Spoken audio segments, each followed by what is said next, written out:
Thanks very much. I support what David's just said, but personally I'm quite relieved that we're not voting on the report on the 7th of May, because we've got a much more important vote to make on the 7th of May, which is for our next government in the UK.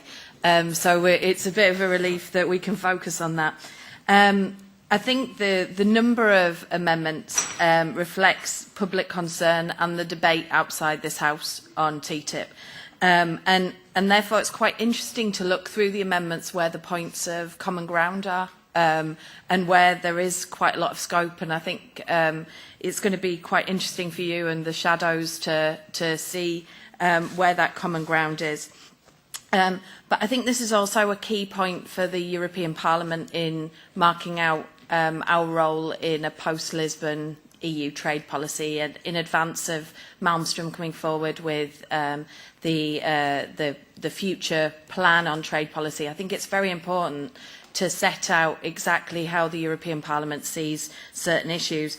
And therefore, I think anything in the amendments which is pushing for trade agreements to set gold standards and to be to promote the best in class is really important. And I think there are quite a few amendments in that respect. I'd just like to say something on public services. The reason why I think it's absolutely crucial that we get language like we have in Amendment 397, where we talk about an explicit carve-out from the body of the text of any TTIP agreement around services of general interest and services of general economic interest, is because we've received concrete legal advice from service users, service providers and service workers demonstrating the weakness of the current proposals.